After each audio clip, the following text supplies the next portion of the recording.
Bonjour à tous, bienvenue sur Archilon Model Kits. On se retrouve pour une nouvelle série de vidéos sur le BF110C.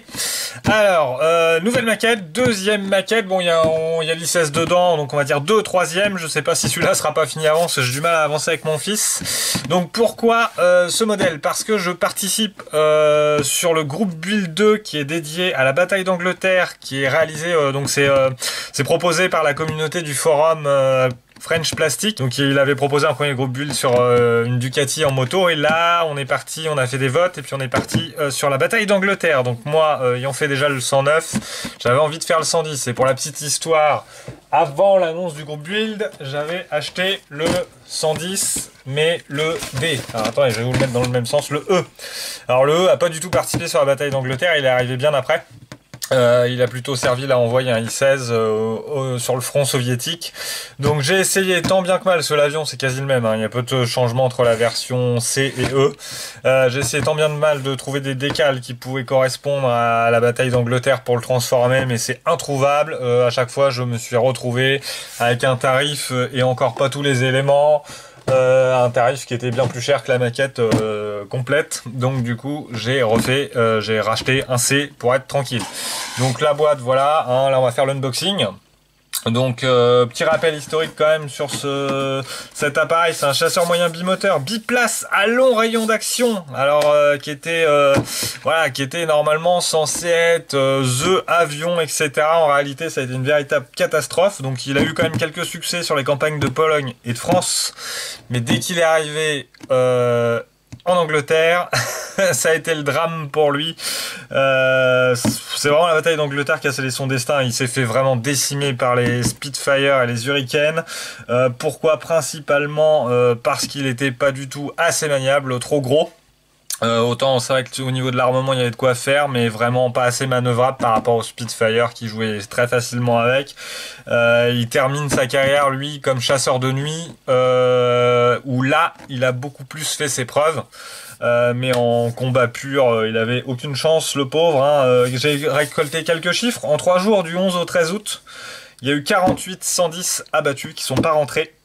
Et juste la journée du 15 août, donc là on est sur 4-5 jours, juste sur la journée du 15 août, ils ont perdu 27 appareils sur la même journée. Donc au total, on a 300 BF qui ont été abattus.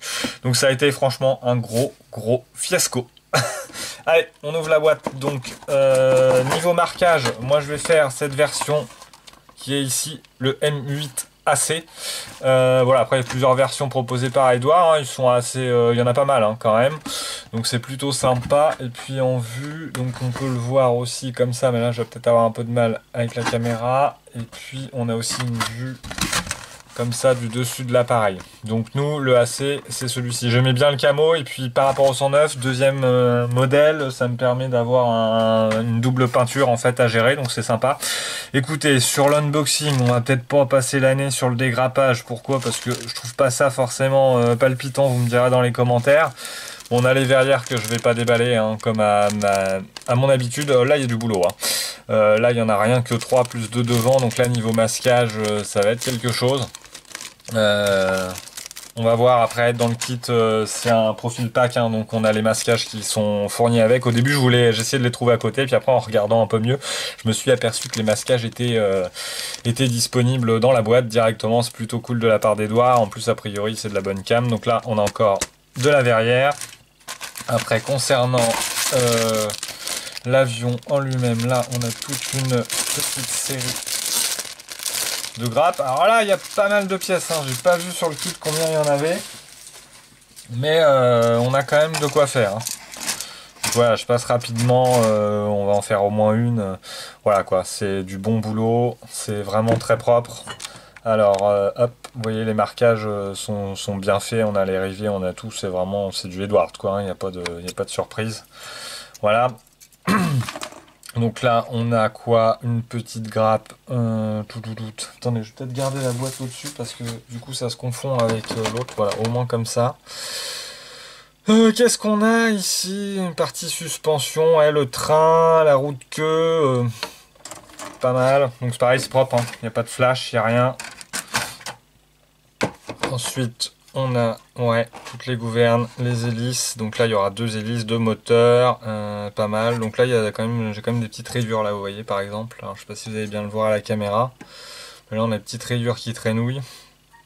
Bon après de toute façon avec toute la peinture et tout, petit reponçage ça ne se verra pas. Donc ouais il y a vachement de pièces, hein. Je l'avais pas trop ouvert honnêtement. J'avais juste sorti la notice pour regarder un peu à partir du moment où on pouvait déballer au niveau du groupe build. Et donc là, il y a multitude de petites pièces. Hein. Là, on a les mitrailleuses, etc. Waouh! Là, il va y avoir pas mal de travail de précision. Hein. Ça, j'imagine, c'est des petits morceaux des panneaux de commande. Pareil, hein, toujours pas de flash, que dalle. Et la partie des ailes.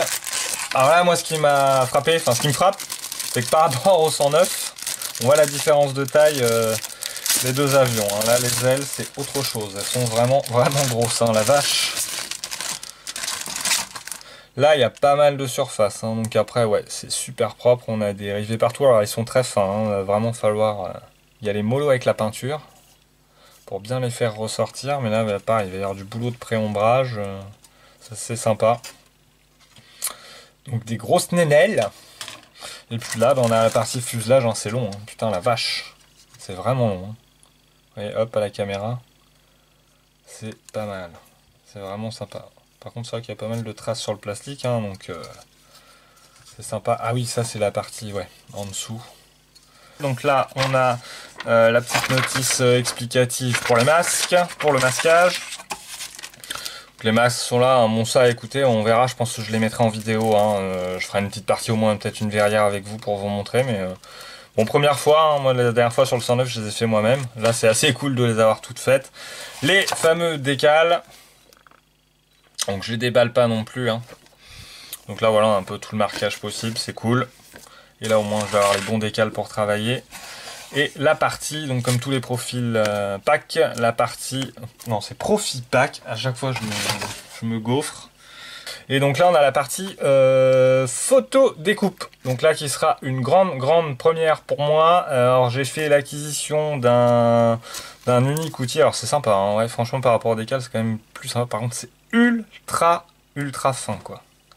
J'ai juste fait l'acquisition de ça, un petit ciseau Italri à photo découpe, qui a priori était bien noté, puis qui est pas très cher, parce que sinon c'est vite assez cher ces petites bestioles là. Donc j'ai juste acheté ça. Et puis voilà. Après sur la notice, écoutez, on va pas la parcourir ensemble, c'est du Edward. Moi je l'ai regardé pas mal sur internet avant le déballage. Tout était expliqué pour la photo découpe, les pliages, les codes couleurs. Les couleurs d'ailleurs sont référencées en guns là, et puis aussi on a les correspondances allemandes type RLM02, RLM76, etc. Voilà, donc pas mal de taf sur la notice, mais c'est super bien écrit, c'est super propre. Comme sur le i16, hein. Bon, sauf que là, on a, vu que c'est du Profipack, on a un beau papier glacé qui est vraiment agréable. On va plutôt tout de suite partir à la partie modèle. Donc nous, on va partir sur celui-ci, hein. Je vais vous le mettre dans le bon sens. Je vais partir sur le M8AC1. Donc je vous ai dit, j'ai fait des recherches, il a participé à la bataille d'Angleterre. Et après, je vous referai sur les autres vidéos, plutôt une petite historique, une petite histoire sur le pilote, etc. On avait aussi celui-là qui collait avec la bataille d'Angleterre, mais la partie moucheti, je me sens pas encore assez aguerri pour le tenter. On va attendre encore, on va au moins faire encore celui-là. Vous voyez, je fais par étapes, hein. Le 109, une peinture, et celui-là, double camo, 2 peintures à faire. Déjà, ça me rajoute une difficulté. Et puis, on avait aussi celui-ci qui a participé à la bataille d'Angleterre également. Mais pareil, on est sur du moucheti, on est sur... Vous voyez, en fait, c'est le même camo que celui-là, hein, même sur les deux, là. C'est exactement le même camo. La seule chose, c'est qu'ils l'ont terni, en fait, puisqu'ils se sont aperçus que ça, c'était un peu trop visible. Donc, ils l'ont terni un petit peu, mais ils ont repassé un voile dessus, je ne sais plus quel RLM. Du coup, voilà, ça l'a un peu terni, mais ça reste, en fait, là, ce serait le même masquage, quoi. Ils ont repeint par-dessus, en gros. Et là, on a le modèle chasseur de nuit, en fait. Alors, celui-là, il est assez original, parce qu'il a la partie camo sur la gouverne arrière, la partie arrière qui est restée, en fait. Donc, c'est assez sympa. Donc, voilà, et puis la partie pour les décals, pour tout ce qui est servitude et marquage. Donc voilà, j'ai fait un petit peu le tour de l'unboxing. Il me reste quoi alors? Pourquoi? Parce que ça fait un peu presque 2 semaines, je crois qu'on ne s'est pas vu. parce que j'attendais ma commande MRP en même temps. Ça y est, je suis enfin passé sur les peintures à MRP, donc j'ai pris un petit lot pour tout cet avion là, hein, donc le RLM 71, le RLM 70, le RLM 02, qui est pas mal utilisé sur ce modèle là, le 76, ça c'est pour le dessous. Ça c'est aussi encore du 76, là j'en ai pris deux, et j'ai pris aussi la gamme acrylique, donc j'ai pris juste basiquement noir, blanc, noir mat, blanc mat, et puis j'ai pris deux RLM 02. Parce que c'est pas mal demandé sur l'intérieur de l'avion, et c'est vrai qu'a priori j'avais entendu Cluster qui disait que la MRP était excellente. Par contre c'était impossible à travailler au pinceau cette gamme là, hein, la gamme qui est faite pour les aéros. Donc voilà, moi je suis parti, vu que j'ai pas encore trop de références de peinture, je peux me permettre de partir sur la gamme MRP. Donc comme ça on va essayer ces produits là, et puis j'ai juste pris le finner de la marque au cas où. Donc voilà, je commence à avoir une petite gamme sympa entre les vernis et les acryliques là à tester, donc comme ça vous aurez le retour directement en vidéo. Donc voilà pour ce modèle. Sinon la maquette je l'ai payé quoi, un peu moins de 25 €, 22 € le C. Le E que j'avais acheté pareil, je l'avais payé dans les mêmes gammes de tarifs, donc pour du profil pack c'est assez cool, au 1,48e. Et puis la commande MRP que vous avez là sous les yeux, elle m'a coûté 60,40 €, mais sachant qu'on part sur à peu près 10 € de frais de port, parce que je les ai achetés directement à la maison mère chez MR Paint. Elles sont arrivées en moins d'une semaine, hein. Donc là je sais pas comment ils ont fait, mais ça a été super méga rapide. Voilà, il me reste quoi à vous remercier tous infiniment pour votre fidélité, pour tous les commentaires que vous m'avez fait sur le 109, c'est super motivant, c'est super cool, ça fait super plaisir. Et puis on se retrouve très vite pour la première vidéo de montage du BF 110. Je vous souhaite une excellente soirée, bonne journée, bonne nuit, bon après-midi, bon appétit, tout ce que vous voulez. Salut, salut, portez-vous bien.